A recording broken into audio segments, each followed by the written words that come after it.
L'impact d'une interrogation. Un médecin, une conscience, audace et générosité, un don de soi et un appel. Vous l'entendez? Un aussi beau commentaire signé Anonymal vaut des pages d'écriture sur notre valeureux médecin. Cette interrogation qui résonne, comme un cri lancé du haut du Jura, ne manquera pas, j'en suis convaincu, de recevoir des échos tôt ou tard, vous avais-je répondu. Après la publication de ce pertinent commentaire, une autre interrogation inattendue est venue se rajouter à la première, à savoir, comment j'ai su que le cri était lancé du haut du Jura. Alors que je ne savais rien du tout, et que je n'avais aucune idée sur la provenance du commentaire, je suis passé à côté de cette question qui vous a interpellé à juste titre. Après avoir publié votre appel il y a quelque temps, j'ai décidé de le diffuser à partir du roc de l'auriculaire, afin que son écho retentisse à nouveau, sur les cimes du Jura. C'est effectivement un cri. Le cri d'un oiseau blessé. Un oiseau qui s'est brûlé les ailes au feu de l'Algérie. Un cri qui ne peut être lancé de nulle part ailleurs. Son écho ne peut avoir de sens que s'il est répercuté par ses majestés Ezrounet le Tat. Un cri a besoin d'une identité.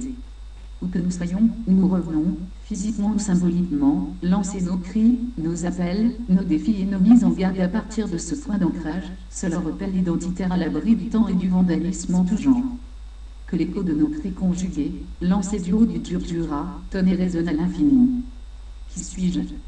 Faut-il rompre le charme de l'incognito? Mais ne faut-il pas toujours assumer ses actes et ses écrits? Donc les pensées et les positions, dont la sincérité est partant, la crédibilité sont liées à la personnalité de leur auteur.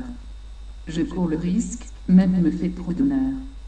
Mon seul mérite est de me prétendre citoyenne à part entière malgré les lois et les mentalités. Ce que j'y ai gagné, la souffrance et la solitude.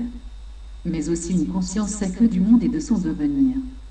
Pour apporter ma pierre, je tente de faire revivre une terre à l'agonie, avec la conviction d'être dans le vrai. Mais le doute est là, et le vrai n'est pas toujours vrai. Tant qu'il y aura des Jafar, des Idir et des Mohamed, il y aura des hommes et de l'espoir. Publier ou ne pas publier. Je vous laisse juger. Vous saurez mesurer mieux de moi l'impact de mes propos. S'il vous plaît, ne publiez pas mon nom de famille, non par crainte de quoi que ce soit, mais juste par discrétion. Merci.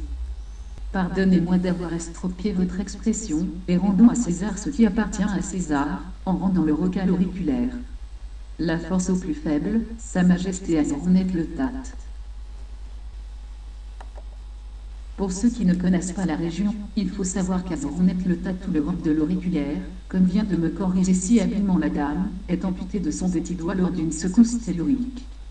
Ce roc, plus connu sous le nom de la main du Juif, a longtemps résisté aux soubresauts de l'histoire avant de se voir mutilé, à l'instar des villages qu'il domine, de son auriculaire. La blessure est profonde et le mal est déjà fait pour espérer rendre à ce roc ce qui lui appartient et qui lui revient de droit. Merci infiniment, madame.